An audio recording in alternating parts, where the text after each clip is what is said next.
Hi everyone, it's Emma here, and today I am talking through the topic, how can I stop my digestive noises? So this can be quite a common concern for people. First of all, some noise from your digestive system is quite normal.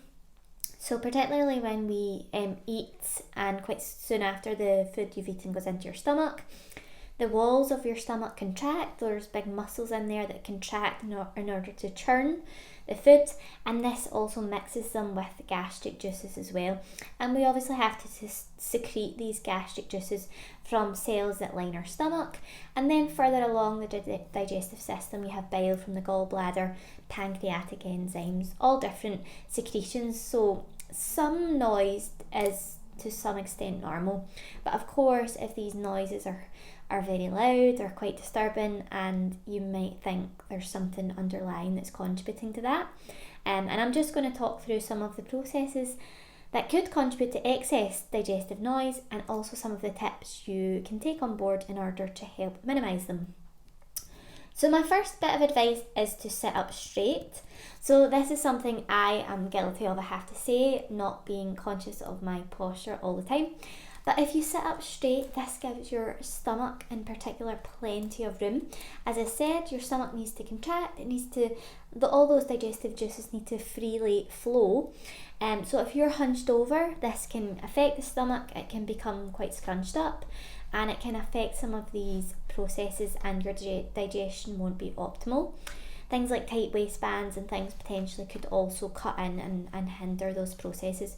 So we want to sit up straight, shoulders back when we're eating, and try and give your stomach room to do its thing. Number two, kind of in line with how we're going to eat, is to try and eat slowly, relaxed, and also regularly. So when I talk about slowly, I'm talking about kind of mindful eating and trying to chew properly. By chewing properly in your mouth at least 20 times per mouthful, this helps to increase the surface area of your food, and it also helps to stimulate the release of salivary amylase. This is a digestive enzyme that is secreted as early as the mouth. So your digestive processes are going to start as early as the mouth if we give them a chance. And this helps to take the pressure off your stomach and gets your digestion off to the best start. Being relaxed is really important for eating and supporting your digestion as well. When we're relaxed, our parasympathetic nervous system is more dominant, and another name for this system is our rest and digest system. So that name suggests that when this is active, we are able to digest our food properly. So that's really important to try and keep to dedicated meal times where there's no other distractions, and you can focus all your energy into relaxing and enjoying your meal. Enjoyment is important as well. So this goes hand in hand with eating quite slowly as well. And eating slowly also has the benefit of it will help to discourage overeating. When we're eating quite rushed, or if we're distracted, we might not realise how much we've eaten. And if your stomach overfills, this can also contribute to noises as well. Your stomach can only stretch so far, and if your stomach acid was low to start with, we're going to talk about more about that in the next point. But stomach acid, if it's low to start with and then eating too much, is just going to add to the problem. So definitely trying to eat slowly, which has other benefits. Eating regularly as well. Hunger obviously can give rise to noises itself. So trying to stick to your meals, your 3 meals a day, snacks where appropriate. I'm not a huge fan of extreme versions of intermittent fasting or anything like that, but if you are keen to do this, which can have some benefits in terms of healing for the gut, then I like to go with extending the overnight fast, and it's just a bit of a less extreme option that can still be effective. So number 3, to stop those digestive noises, is to support your stomach more directly. So I've just hinted there that stomach acid is really important, and actually a bigger problem nowadays is that people don't have enough, rather than people assuming that they have too much. That's actually quite a rare situation. As we get older, also in times of stress, again, stomach acid levels go down, and we need sufficient stomach acid. We need stomach acid to break down the food we eat, to absorb all our key nutrients, and also to keep bad bacteria and infections at bay, which again could also contribute to symptoms. Stomach acid or insufficiency of stomach acid can also have a part to play in food sensitivities as well. Another kind of common modern day situation that's on the rise, and this is quite often due to digestive insufficiency. We don't have enough or sufficient digestive enzymes to break down certain aspects of our diet, such as dairy, for example. So you might notice after certain food types, you notice more noises as your stomach is struggling to break it down properly. So this is all something to consider. Then if you're keen to support your stomach acid or try and get on top of some food sensitivities rather than food allergies, so they're quite different, introducing some herbal bitters can help. We have our Yarrow herbal bitters, and we also have our licensed Digestisane remedy as well. So this is licensed for symptoms of indigestion and flatulence.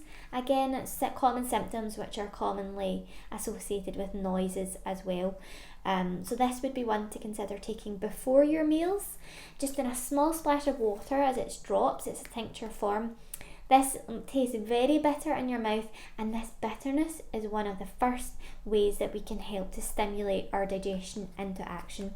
So that's why it can be really helpful to take just before your meals. Next reason that you might be having noises and what you can do to help is to support your gut bacteria. So your gut bacteria dysbiosis, gut bacteria levels being off, or an imbalance there, can often give rise to symptoms such as constipation, diarrhea, flatulence, and there can be associated noises linked with all of these symptoms as well. So the best way to do this is to look after your stomach first of all. By having sufficient stomach acid, you're then going to release sufficient levels of digestive enzymes further along in the small intestine, your pancreatic enzymes. This acts as a nice trigger, and this is going to help support the internal environment of both the small and the large intestine, going to help absorb all the food stuffs that we need, the nutrients from the small intestine, and leave only the undigestible portion of our food for the large intestine. That's the way it should be if we're digesting our food properly. So support the stomach, best way to look after your gut bacteria. And then there are some additional steps you can take as well. You can think about adding in a prebiotic such as Mulgazan, which helps to support the internal environment and pH of the gut there where these bacteria exist. And once you've supported your system with a prebiotic, then you could perhaps also think about adding in a probiotic as a next step. But the prebiotic is a step that we shouldn't skimp on, we shouldn't miss out, or we might not get the best out of our probiotics. Number 5 is to keep up your water intake.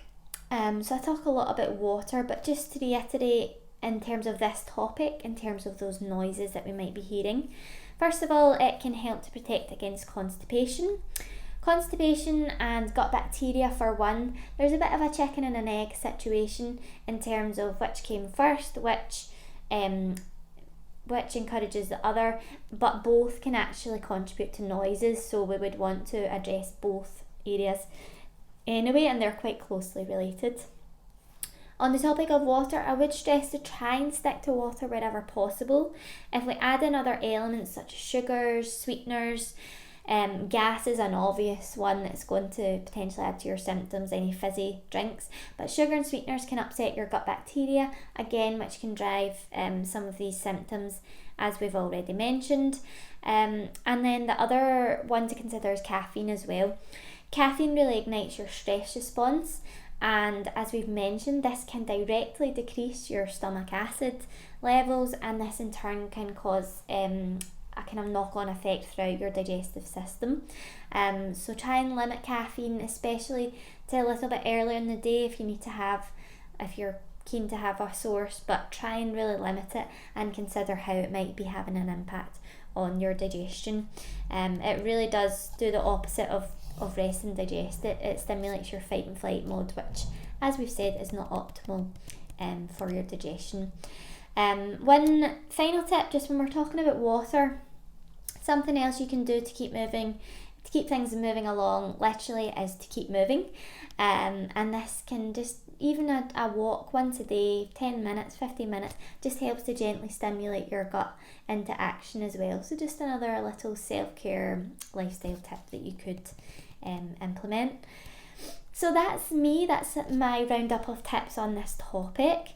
As always, if symptoms persist, if they're really severe, or if they're coupled with any other symptoms such as severe pain, vomiting, blood, either fresh or dried in your stools, anything like that, obviously we would want you to go and have that checked with the doctor, and not to put up with symptoms. So thanks everyone for listening. Please do subscribe to our Avogo YouTube channel and also hit the bell icon so you'll be notified of any future videos, and feel free to leave any comments or questions below. Thanks.